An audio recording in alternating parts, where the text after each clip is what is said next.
3.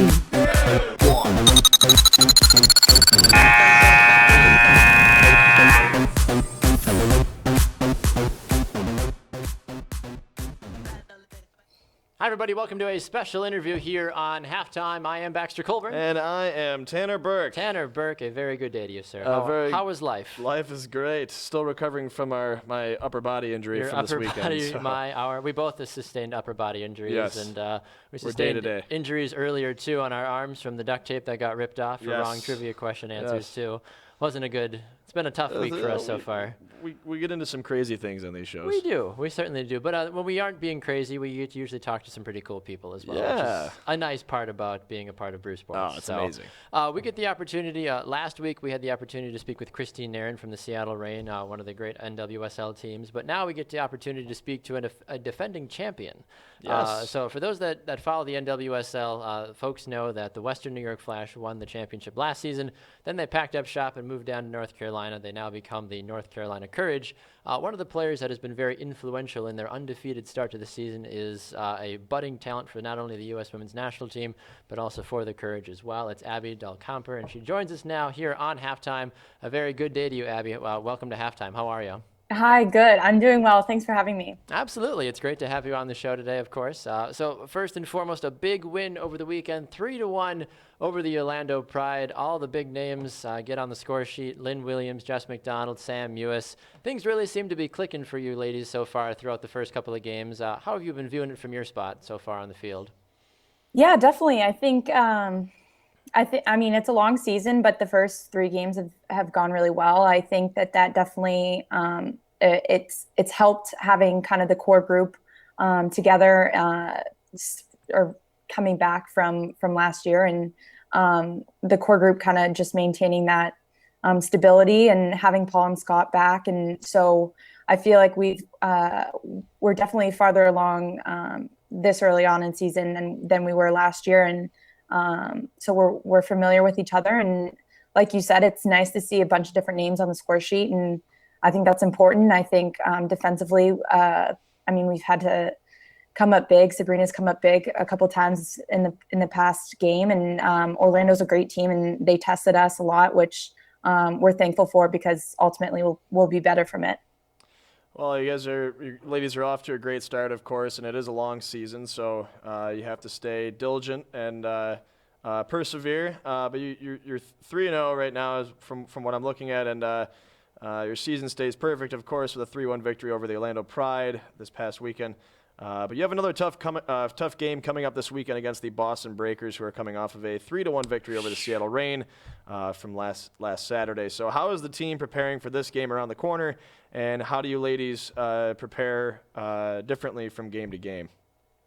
Yeah, that's a good question. We definitely we took 2 days off from this past game just because it was a hot one on Saturday, and took a lot out of us, and as each game will in this league, because every team is great and has world-class players. But I mean, Boston's off to a good start, and like I said, any game in this league is tough, but especially playing away from home is definitely a challenge. So I think, I mean, really just taking all the focus on to Boston, and I think we'll prepare well this week and get up there and hopefully be able to perform like we know how, and get some points.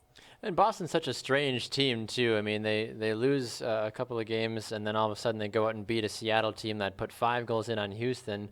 It's kind of confusing, in all honesty, to know what Boston side you're actually going to be getting. But as Tanner kind of mentioned, too, preparing for this team, I mean, the name you're going to have to prepare for, of course, is Rose Lavelle. Has there been any conversation from Coach Paul Riley specifically about how to deal with the young budding talent that is Rose Lavelle at all? Yeah, she's an awesome player, and not yet, but definitely this week we'll definitely be able to focus more in specifics on Boston. And I mean, like you said, it is such a game-to-game league. I mean, teams have to show up, and there's just so much talent in this league that you have to earn every point that you get. So definitely going to be focused on scouting Boston this week and being as prepared as we can going into the game. How much does your international experience play into your success thus far? You've had the opportunity to play down in Australia before and also at the national team level as well too. How much does that help continue to shape you as your career continues to still be in the young stages so far? Yeah, I mean, it's shaped me a lot.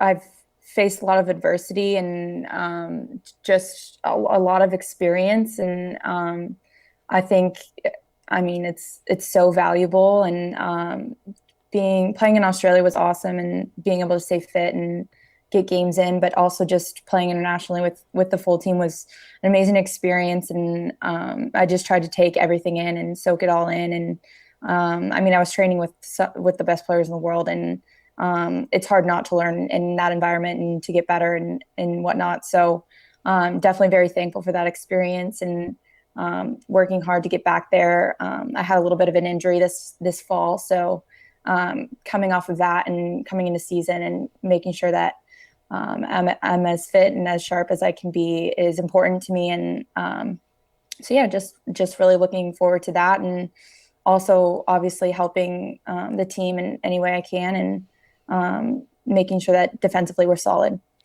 Stepping away from the whole soccer thing for a minute here, you obviously have been around the game for a while. You grew up in California, so you're used to the warm weather. For those that obviously follow you on the social media spectrum, they know that you like to get out and enjoy the sun, enjoy the beach as well too. When you're not playing soccer, what do you like to do the most, especially when you get to go back home to the California region? Oh, that's so funny. I was actually telling my friend earlier today, it's hard living in California and then kind of moving anywhere else, because you always compare to California, and I might be a little bit biased, but nothing compares to California. So when I'm not on the field, I'm definitely outside somewhere. Like you said, I love the beach and taking pictures and just being outside and enjoying all that has to offer. And I also like really love to play other sports too. So like I'll grab a basketball and shoot around, or my mom used to play basketball when she was younger, so I think I got that from her. But yeah, I mean, just being outside, I would say definitely. And Tanner makes fun of me too. I lived in Florida for 8 years, and he's always like, "All you talk about is how great Florida is, and the beach and the sunshine." And Tanner's from Buffalo, so he's used to the Oh So man, the Buffalo. colds. So I mean, I was gonna get into that because the Western New York Flash, of course, in Elmo, New York. So you were right around the corner from Buffalo. I mean, you had to run into some Bills fans, tried some Salem's hot dogs, all the above. Oh yeah, we did. We got the a tour of the classic. Salem's factory, which was really cool. We got to see how hot dogs were made. Yeah, it's Oh, But I think that's the one thing you yeah, don't want to know is how it's made, it's not like right? taking a yeah, no, brewery like tour, right? yeah, it was a little bit eye opening. I don't think I ate a hot dog for a while, but um, no, I mean, we had some great experiences in Buffalo, and it was awesome. And the team, we all stuck together, and like I said, it was nice, kind of keeping that core group, and moving down to North Carolina just to keep the fluidity and maintain some of that, what we had last year. So I think that Absolutely. definitely has helped. And you just recently had your NWSL Championship ring ceremony Oh just a Mm. couple yeah, days ago. we Do you have any did. thoughts on that? How special was that for you ladies?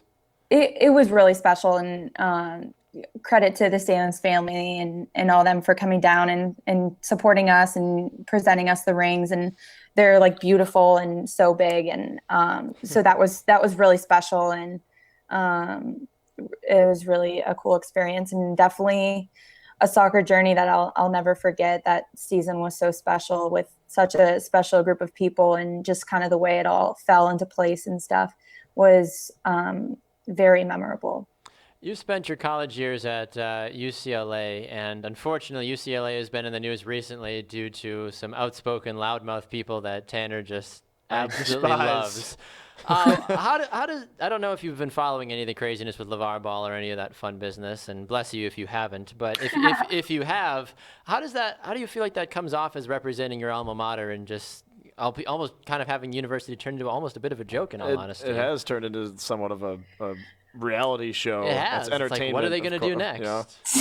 Well, I don't really know like too much detail about that, but I will say that I loved my time at UCLA, and I have nothing but good things to say about that institution and the athletics specifically. And I had so many great memories. And it's actually funny; it's like a full circle. So I had won the national championship in 2003 at Cary at the stadium that we're playing our home games at Wake Med. So that's kind of a cool little full circle.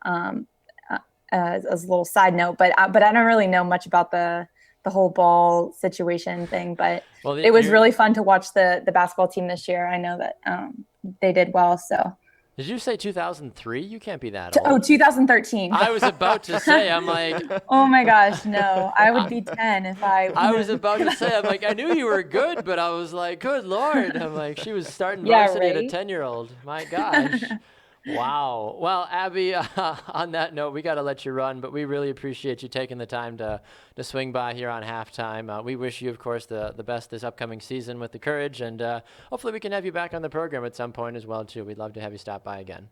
Yeah, that's awesome. Thanks so much for having me. Absolutely. We'll talk to you soon. There goes Abby Dahlkemper of the North Carolina Courage here on halftime. Great to hear from her. Thankfully, bless her heart, she doesn't know hardly anything about Lonzo Ball and any of that craziness. I mean, I was going to be worried, but I was also waiting for her to be like, I am so tired of UCLA getting the bad rap. But you never know, honestly. But it's cool. I mean, the history of obviously the North Carolina Courage being in Western New York for a while. Right. And they making the transition down. In Buffalo. And it's very special to see that the Salins family came down to the ring ceremony a couple days ago, and they don't own the team anymore, but it's nice to come down and say, hey, we were a part of this team while we were there. So, exactly. Pretty neat. So that was fun to talk about that. Very true, very true. Well, that is Tanner Burke. I'm Baxter Colburn. Thanks for hanging out with us for this special interview.